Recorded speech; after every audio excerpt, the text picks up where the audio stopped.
The genome, the Human Genome Project, genomic medicine, mutations, patterns of inheritance that we might be encountering, and really tying it into what our role is going to be as a genetic counselor in the sense of what we might be doing on our jobs, and also some of the legal and ethical issues that have emerged and could possibly emerge in the future based on our increasing knowledge of genetics. So the genome is defined as the complete set of genes for a species. So they did the Human Genome Project, which mapped the complete set of genes for humans, but they have done genomes for insects and viruses and all kinds of different things. And what we use genomic medicine for, and why it's beneficial to have that mapping of what is normal for the human species, is that we can develop specific drugs that will target genetic mutations, and we can also identify if patients are going to have health problems based on genetic mutations, where they might possibly deviate from the normal. So one of the first terms that we're going to learn and recall, because you've all had this before, were autosomes. And what are the autosomes? They're the chromosomes, they're the somatic chromosomes, they're what determine our physical characteristics. And there are 22 pairs of them.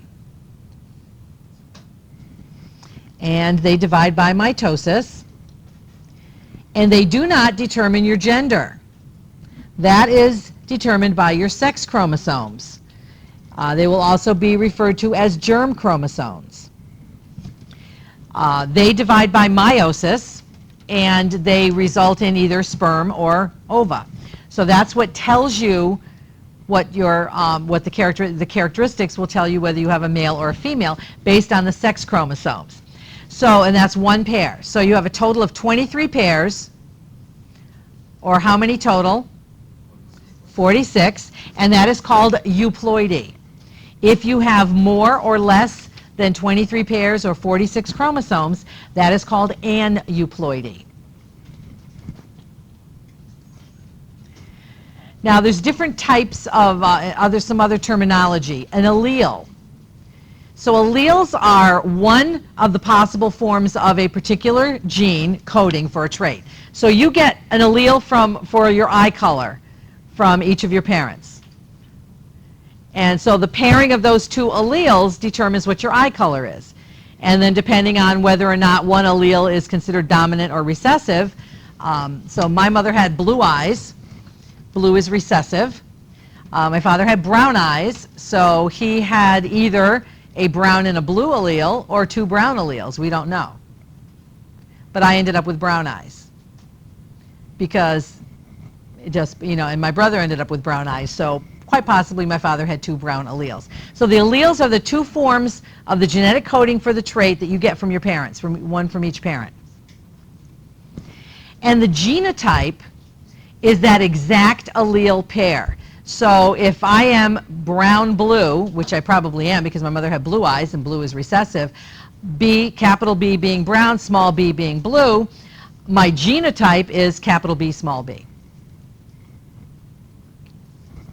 My phenotype is the actual what is observed, the observed expression of the trait. So my phenotype is B, capital B for brown.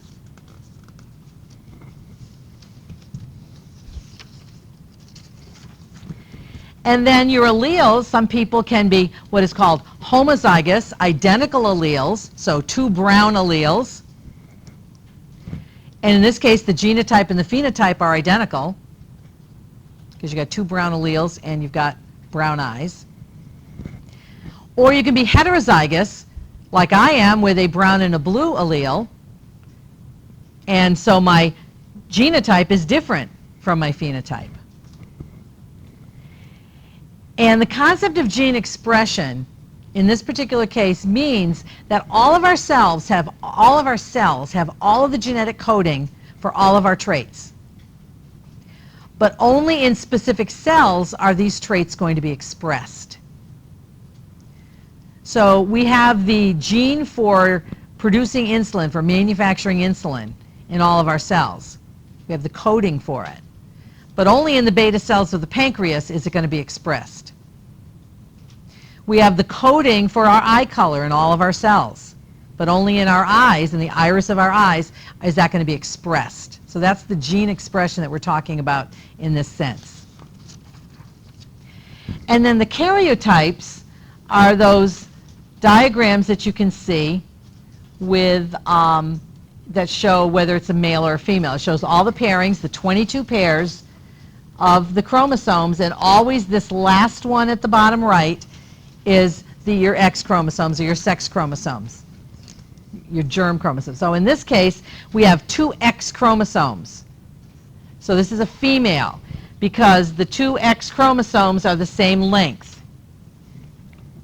Comparing that with the karyotype for a male, that shows all of your pairings, and your X, I'm going to get rid of this over here, and your Y, you see the Y is shorter. There's our XY, that's our male karyotype. Now that difference in size between the X and the Y chromosomes is going to be important when we talk about sex-linked mutations and why they're more predominant in men than women. And we'll discuss that in a little bit. So this ringing some bells? Distant bells. Okay. The video alluded to the bases. I will not be asking you specifically what each of them means, whether they're a pyrimidine or a purine, but remembering that the T always matches up with the A, the C always matches up with the G. Because some of the mutations that we're going to talk about are going to involve a mismatching of those bases. T is going to match up with a G, and C is going to match up with an A. So that's going to be the result of a genetic that's going to cause a genetic mutation and can cause some diseases. So that's where we talk about when we talk about mutation and the changes that happen. I was listening to classic rock when I wrote this. Same. Hey, anything to make this topic more interesting, right? So a mutation is when you have DNA changes passed along from generation to generation. So it's an inherited issue. And there can be somatic mutations on the autosomes, which affect body characteristics, or there can be mutations on the sex chromosomes, which are called germline mutations, and those are going to be sex-linked or usually X-linked mutations. Now you can have a non-disjunction.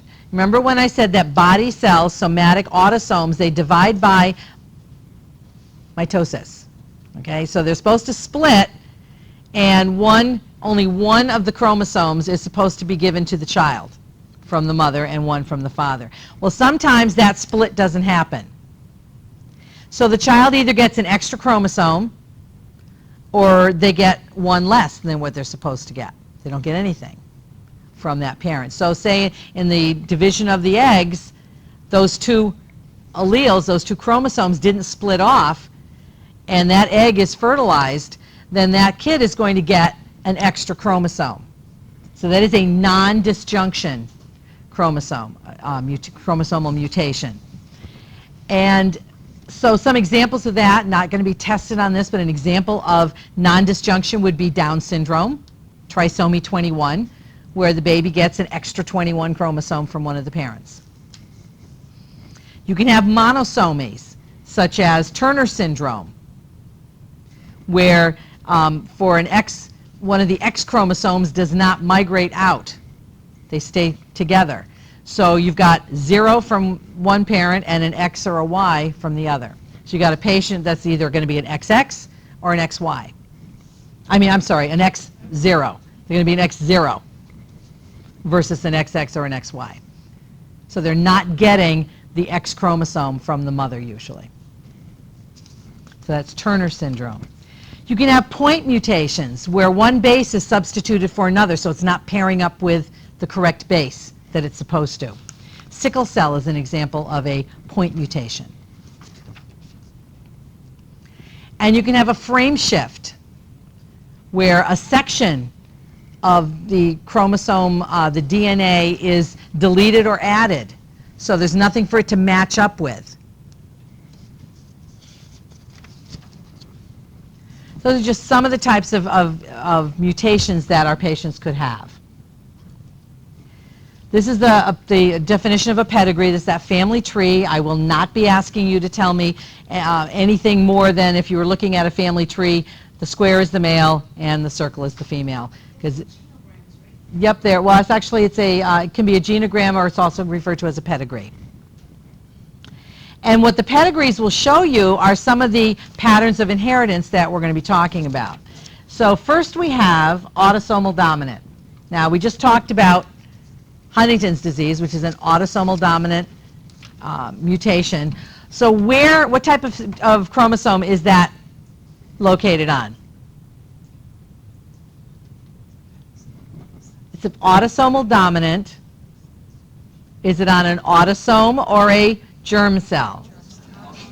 Autosome, because it's autosomal dominant. It's time to... Okay. So autosomal dominant, each child has a 50% chance of getting the mutated allele from the parent.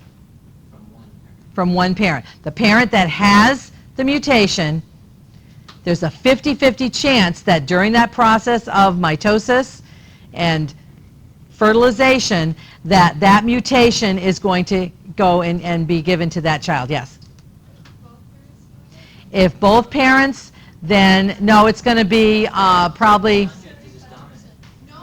no, because if both parents have it, the parents would have one dominant mutation and one normal that's recessive. So luck of the draw is, I think, 75% if both parents were, had the mutation, and 25% of the child not getting the disease at all. Because with autosomal dominant, you will get the disease if you have the mutation. It's just a matter of when it shows. Certain autosomal dominant conditions will show at birth. Others may not show, like with Huntington's, until 35 to 50 years old. So that's going to have there's going to be it's going to be a lot of discussion with that patient, depending on what type of mutation they have and what type of genetic counseling they're going to need. If you don't have the gene, the mutated gene, you will not pass that disease on to your child, because it's a dominant gene. And because it's autosomal, it's found equally in males and females. So as an FYI, not on the exam, these are some examples of autosomal dominant conditions. Marfan syndrome, anybody know what that is? It's a connective tissue, and it's usually very, very tall. A lot of basketball players, you look at them and say, probably Marfan's. Very wide, long wingspan. Good for blocking shots. Very tall, very thin. Abraham Lincoln, they think, had Marfan's. Can also cause cardiac issues because it's a connective tissue disorder. So you will see patients with Marfan syndrome who are athletes have a cardiac arrest in the middle of a basketball game. And that has happened. Huntington's disease, which we talked about. Neurofibromatosis, which is elephant man's disease. And that is an autosomal dominant mutation that causes growths and tumors on the nerves. They can either be internal. So did anybody see that movie Mask with Cher? Long, long time ago. And the son had neurofibromatosis, and his caused a lot of maxillofacial deformities, and eventually compressed his brain, and he died because of the brain damage. Some of them will have a lot of almost look like boils or blisters, but they're nodules as the tumors grow on the nerves, and they're visible, and they'll be covered with them. What's that? Yeah, and also, I mean, if they have them all over their body, I mean, anytime that they, if they're lying in bed for any length of time, they're going to get skin breakdown because it rubs on the sheets. I mean, it's very, very debilitating and disfiguring. Yeah.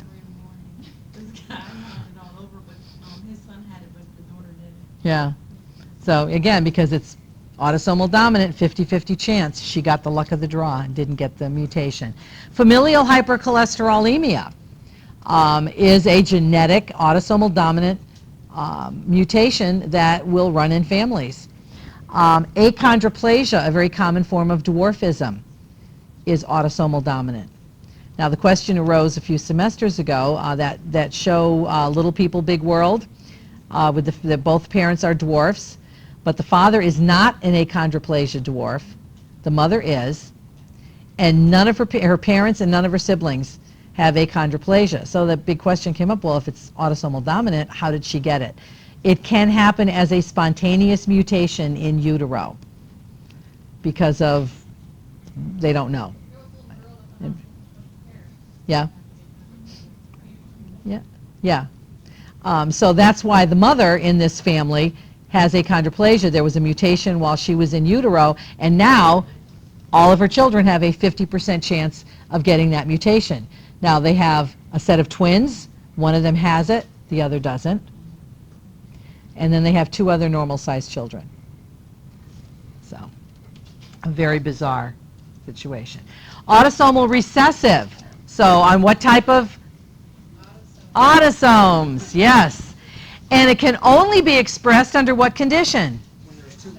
There's 2. So both parents have to be carriers of the recessive mutation, and both parents have to each donate that to the child in order for that child to get the disease, because they have to have both mutated genes in order to get the disease, because it's recessive.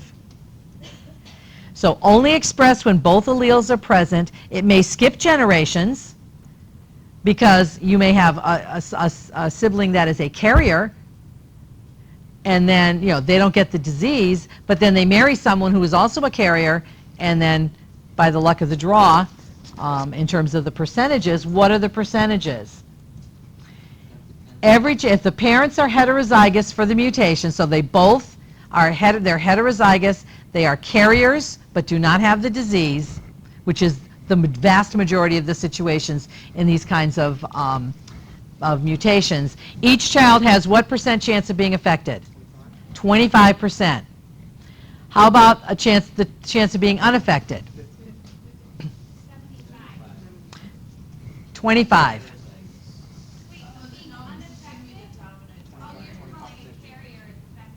Yeah, carrier is affected. Okay? No. Carrier is not affected. They have a 25% chance of actually getting the disease because they have to get the mutated gene from both. There is also a 25% chance of being unaffected, which means they don't have the mutation, they're not a carrier, and they don't have the disease. And then a 50% chance of being a carrier.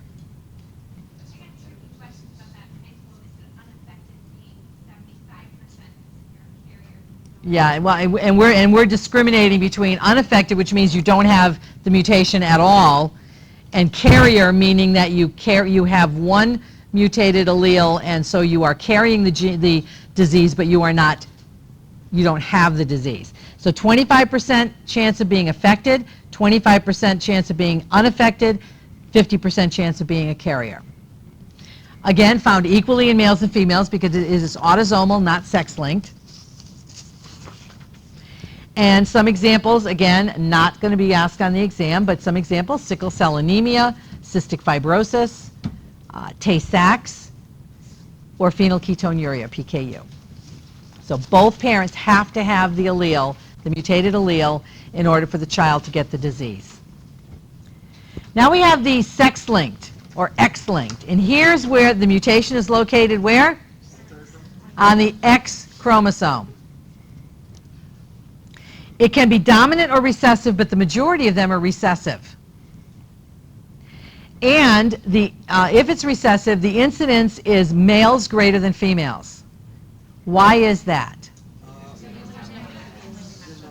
Right, there's nothing for the allele, so you've got a short allele, the Y chromosome, and the X chromosome, which is bigger. So if you've got a mutation right here on the X chromosome, and you have a boy, which is an XY pairing, there's nothing over here that will counteract that recessive mutation that's on the X chromosome. So it will be expressed because there's nothing to dominate over it. So males greater than females. So the female is a carrier. So she has the mutation on one of her X chromosomes. The sons have what % chance? 50% chance, because there's two X chromosomes. He's got a 50-50 chance of getting the one that's mutated. The daughters have what percent chance of being carriers? 50%.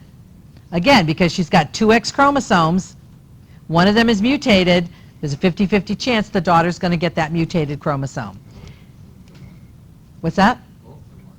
No, she has one. She's a carrier. She doesn't have the disease. She has two X chromosomes.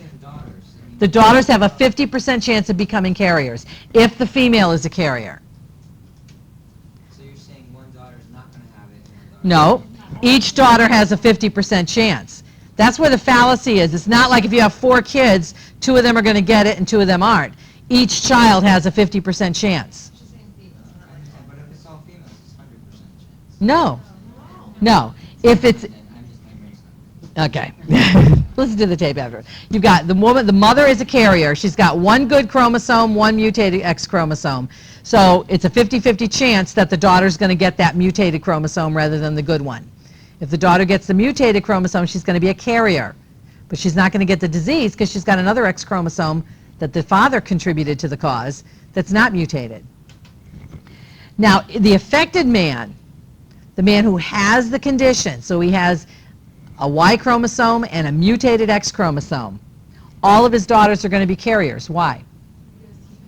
Because he's only got one X chromosome to contribute to the cause. And that chromosome is mutated. So all of his daughters, if he has the disease, which means he has a mutated X chromosome, all of his daughters are going to be carriers because it's recessive.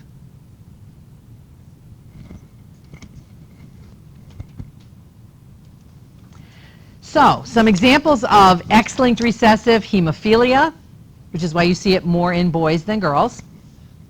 Red-green color blindness, much more predominant in males. However, a few semesters ago, I had a female student who had red-green color blindness. How did that happen? Her father was red-green colorblind and her mother was a carrier. And she got both of the mutated X chromosomes. She got the mutated X from her father, that was a given. And then she had the 50-50 chance of getting the good X chromosome from her mother, who was a carrier, but she got the mutated one. So those are very, very unusual circumstances. You have to have the man with the condition and the woman marrying a woman that's a carrier in order for a female child to get the disease. And that's pretty rare. But she had that. So we had a big discussion about how that happened. Fragile X syndrome, which is the most common form of mental retardation. X-linked recessive, greater in males. Fragile X syndrome is also one of the major causes, they think, of autism, which is why you see more boys with autism than girls, because of the fragile X. Multifactorial, that means it's not just genetic problems, but it's the genetic problems compounded with some environmental issues. So maybe the mother of that woman in Little People, Big World, she may have had a genetic weakness at that chromosome, not enough to cause the actual mutation and cause the disease, but then maybe some environmental or other situations during the pregnancy caused that gene to actually mutate and create and give that mutated gene to her daughter. So multifactorial. And some examples of multifactorial would be things like cleft lip and palate, pyloric stenosis, club foot, spina bifida. So some of those things that you learned about last semester in 210 are caused by a multifactorial genetic issues compounded by environmental. Epigenetics, genetic imprinting. And this is just kind of a fun to know if you're into this kind of thing, which I think is kind of fun. But anyway, if this is the situation where, say, on chromosome 15,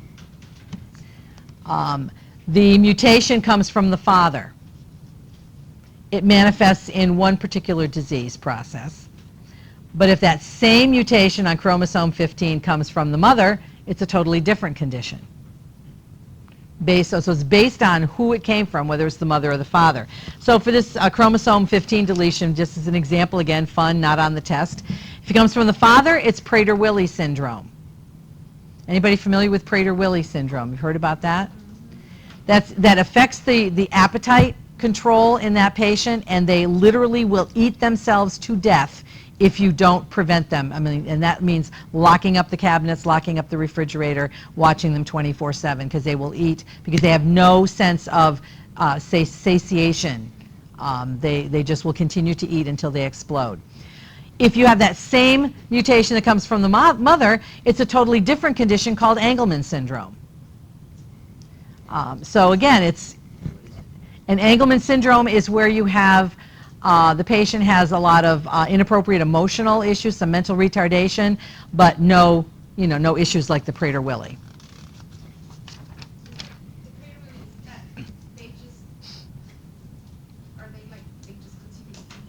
Right. They have, because you have that normal sensation, you fill up your stomach, it signals your brain to stop eating, that you're full. They don't have that connection. That mutation, it eliminates that connection, so they will continue to eat and they will never feel satisfied because there's no communication. I just don't know if that's the same as someone who just doesn't have, like, they eat, they don't feel hungry. People still food. No, this is beyond, binge eating. This is literally, you will eat, like I said, they will eat themselves to death. They will continue to eat if food is in front of them, and they will go looking for food, and that's why you have to watch them 24/7 and have the food and everything locked up. So.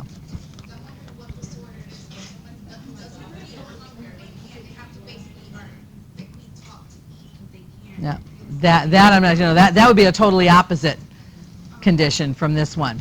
So we're going to stop here because I can tell I'm losing you.